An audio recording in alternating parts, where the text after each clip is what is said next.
Welcome back, everyone, to the deep dive.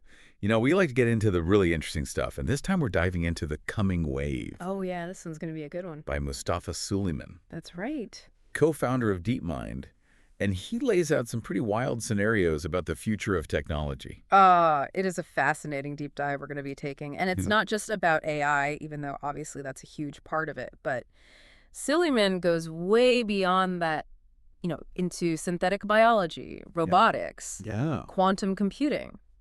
He really paints this picture of all these different technologies coming together and evolving at a pace that most people probably don't even realize. Yeah, it's like he calls it this coming wave. Hmm. And it really does feel like when you read the book, it's like this unstoppable force Yeah. that's about to crash over us. And I got to admit, I was getting some like, uh-oh vibes, and I'm usually a pretty optimistic person.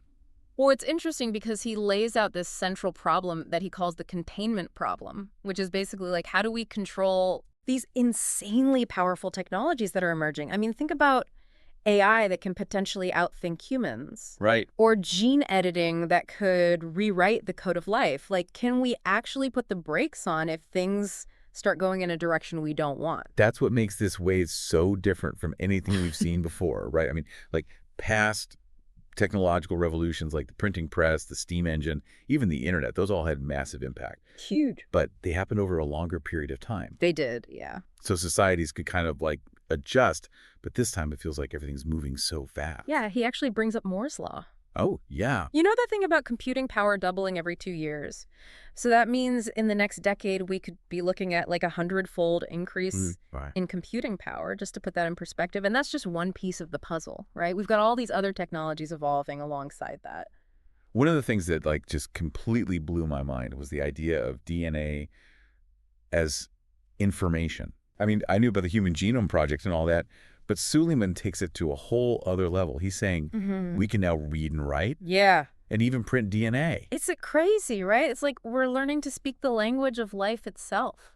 I mean, just imagine the possibilities of, creating custom organisms to clean up pollution, Oh, wow. or even growing houses out of living materials. That's wild. It's like science fiction, but it's becoming reality. But like you said earlier, the big question is containment. Right. Like Yeah. Suleiman lays out some pretty dark scenarios, like what he calls the infocalypse. And it's not just about political manipulation anymore. It's about AI being able to generate such realistic deepfakes Oh, yeah. that we lose trust in like all information. How do you even know what's real anymore? It's chilling, isn't it? Like, imagine a world where you can't even trust your own eyes and ears. Any video, any audio could be completely made up. Yeah. And it undermines, like, the very fabric of our reality. And it gets even scarier when he talks about how social media and automation, and I know these things have their benefits, but they also act as what he calls fragility amplifiers for society. Yeah, you think about it, social media algorithms are designed to keep you hooked, even if it means showing you more and more extreme or divisive content. Right. So you end up in these echo chambers where people are only exposed to information that confirms their existing beliefs, and then it's like impossible to have a reasonable conversation, Yeah. find common ground. Yeah. And then you add automation into the mix, which, obviously has the potential to displace huge numbers of workers from their jobs. Yeah. And not just like blue-collar jobs. Yeah. We're talking white-collar jobs, too. Yeah. And suddenly you've got this recipe for social unrest and instability. It's a powder keg, Yeah. right? And that's not even considering all the forces that are driving this technological wave forward. It's like we're caught in this current Yeah. being swept along towards we don't even know what yet. And it's hard to stop it, right? You've got economic growth, global competition, basic human nature, our desire to push boundaries and discover new things. It makes you wonder, is it even possible to say no to progress? It feels like we're headed toward, Suleiman outlines a couple of these extreme scenarios, right? Like one is we lose control of this technology completely. Yeah. And we're talking, engineered pandemics, rogue AI, that kind of stuff. The nightmare scenario, right? Yeah. But then the other one, and this is maybe equally unsettling, is that we hit a wall with technological progress. Like, innovation slows down. We can't solve the big problems facing humanity like climate change, and we end up in this kind of technological stagnation that leads to economic and societal collapse. So is this it? Are we headed for like a lose-lose situation? I mean, it all sounds pretty doom and gloom so far. It might seem that way, but Suleyman isn't just trying to scare us. He actually offers some potential solutions, ways to navigate this really narrow path between technological catastrophe and stagnation. Okay, I definitely want to hear about those. Give me some hope here. One thing I really appreciate about Suleyman's approach is he doesn't just dwell on the abstract. He brings up these real-world examples Oh, yeah. that are already happening, and it makes it feel much more real. Totally. Like, rogue AI sounds scary in theory, but it's kind of like, yeah, whatever. Right. But then he brings up something like autonomous drones being used in warfare, and it's like, oh, Exactly. okay, this is happening now. It's not science fiction anymore. Yeah. He talks about this group in Ukraine, Urozvitska, I think they're called, and they were using these commercially available drones Wow. with AI-powered targeting systems to attack Russian tanks and stuff early in the war. Jeez. And they were like super effective even against this much larger, more technologically advanced military. It's crazy how much warfare is changing. Yeah. Like, technology is giving these smaller groups so much more power. He calls it asymmetrical warfare. Right. Meaning you don't need a massive army or billions of dollars to do some serious damage. That's kind of scary when you think about it. Yeah, a small group with the right tech can really disrupt things. For better or for worse. Exactly, and it's not just drones. He also talks about AI-powered cyber attacks. Oh, yeah. Like, imagine hackers using AI to create super sophisticated malware that could shut down power grids or financial systems. It's like a movie. It's like a dystopian thriller, but it's a real possibility.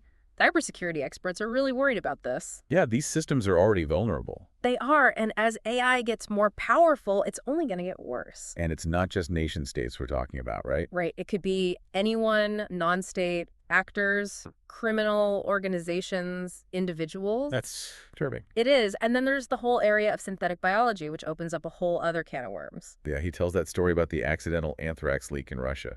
Oh, the Sverdlovsk incident. Yeah. A chilling reminder that even with good intentions and strict safety protocols, things can go wrong. And when you're dealing with deadly pathogens. Right. The consequences can be catastrophic. And Suleyman says, as synthetic biology advances, the risk of something like that happening, but on a much larger scale, just becomes more likely. Yeah, think about it. A world where someone with a home DNA printer Oh, wow. and some basic knowledge could create a deadly virus. That's terrifying. It is. Yeah. And that's why he keeps hammering home this point about needing an Apollo program for technical safety. Yeah. Like, we need to invest heavily in research, develop safeguards, make sure these technologies are as secure as possible. So it's not just about technical solutions, though, right? Right. We need a multi-pronged approach. Okay. International cooperation, ethical guidelines for people working with these technologies, maybe even a Hippocratic oath for scientists and engineers. So addressing it from all angles. Exactly. It's about the technology itself, but it's also about the people developing it and how they use it. You know, it's interesting you brought up that idea of technological stagnation being like one of the dystopian possibilities. Yeah. I mean, isn't a slowdown in technological advancement supposed to be a good thing? Like, wouldn't it give us time to catch up, figure things out? That's a good point. But I think what Suleyman's getting at is we've become so reliant on technology to solve our problems that a standstill could actually be really dangerous. Nope. Like, he uses climate change as an example. Right. We need new technologies to move away from fossil fuels, develop sustainable energy sources, deal with the effects of a warming planet. If innovation stalls, we're in big trouble. This is like we're stuck between a rock and a hard place. Kind of, yeah. We need technological progress to solve our existing problems, but that same progress creates new risks and challenges. It's this constant balancing act. There are no easy answers. Definitely not. What Suleyman is urging us to do is to engage with these questions, have a thoughtful conversation about the future of technology, and start taking steps to shape that future in a way that benefits everyone. It's interesting, he says that some technologies, like certain areas of AI research, might just be too risky to pursue at all. It's kind of a radical idea, but I can see his point. He's not saying all AI research should stop.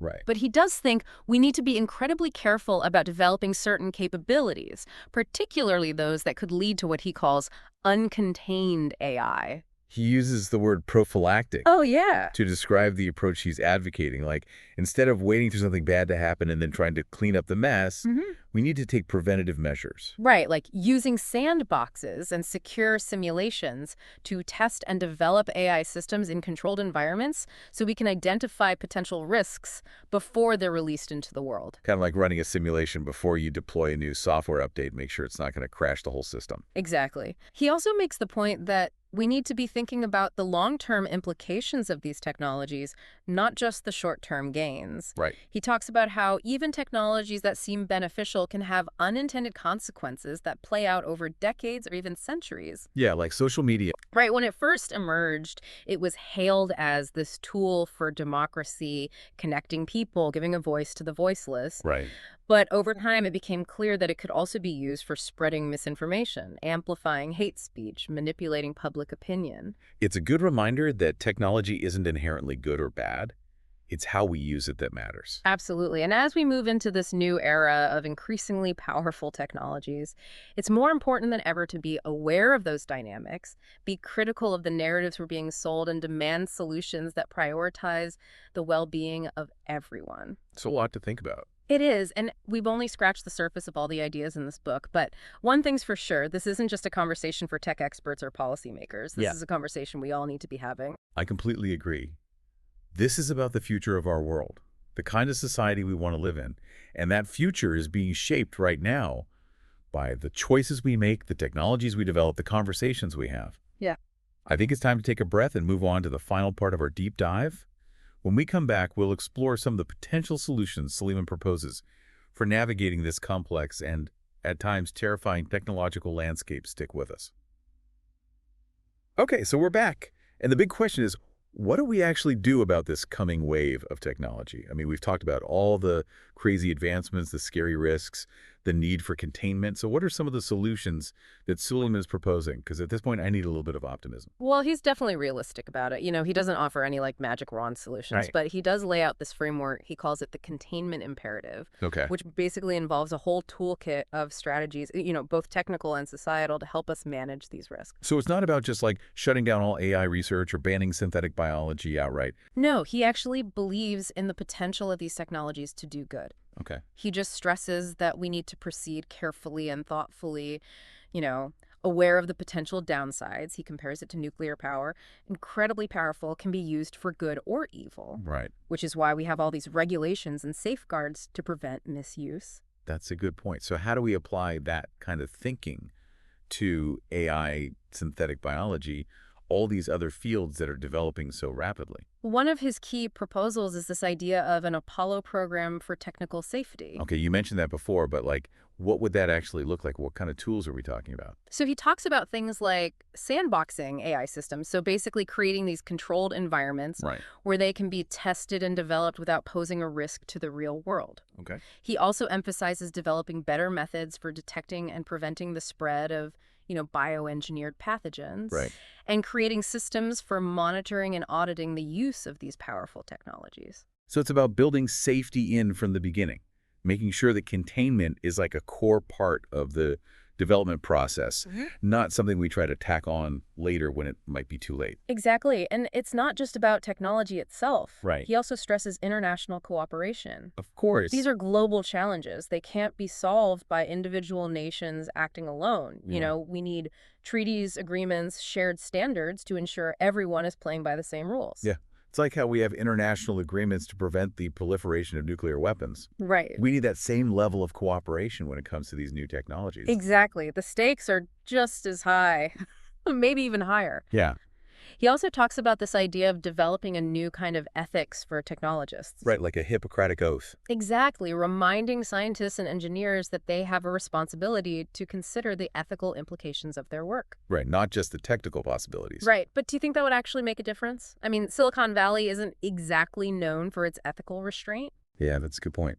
He acknowledges that changing the culture of the tech industry won't be easy, Right. but he believes it's essential. He also calls for greater transparency in the development process. Yeah, because right now a lot of this research is happening behind closed doors. It is in corporate labs and government facilities. Right. He argues we need more openness, more public scrutiny, more accountability. I mean, that seems crucial. We want to build trust in these technologies. Absolutely. If everything is shrouded in secrecy, people are going to be suspicious. Of course. So he talks about creating these red teams, Yeah. independent groups of experts who can challenge the safety and security of these technologies, Right. kind of like ethical hackers, trying to find vulnerabilities in a system. Okay. And he advocates for setting up ways to track and monitor the development of potentially dangerous technologies so we can identify risks early on. It's like putting a safety net under a high wire act. Right. You hope you never need it, but it's there just in case. Huh? But I still have this nagging feeling. Like, is it enough? Can we really contain these forces? They seem so powerful, so unstoppable. Is this containment imperative just wishful thinking? It's a valid concern, and Suleyman doesn't claim to have all the answers. Not. He recognizes that there are no guarantees. But what he does offer is a framework for thinking about these challenges, Right. a set of tools and strategies that can help us navigate this uncharted territory. I guess it's like hope for the best, but prepare for the worst. Yeah, or maybe a better way to put it is hope is not a strategy. Right. We need to be actively engaged in shaping this technological future, not just passively waiting to see what happens. And he brings up the Luddites. He does? He's not saying we should reject technology altogether, No. but he is urging us to be mindful to those.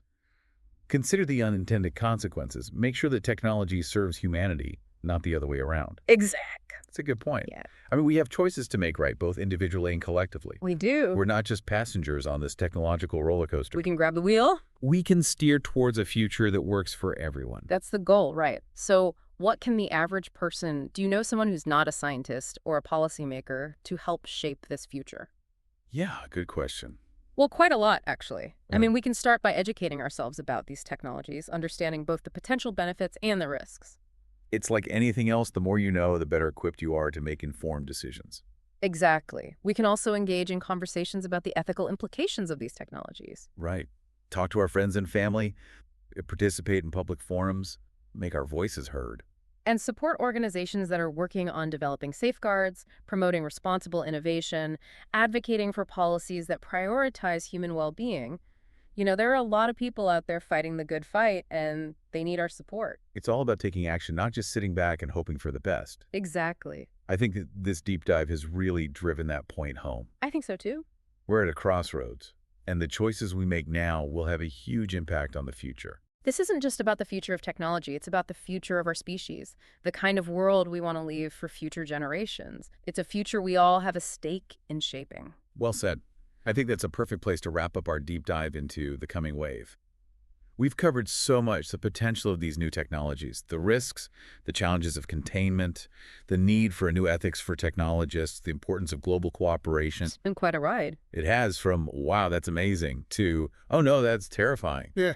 But I hope we've left you with a sense of empowerment, not just fear the future isn't set in stone. We can still shape it. We can, and the choices we make today will determine what that future looks like. So stay informed, stay engaged, and keep diving deep. Until next time.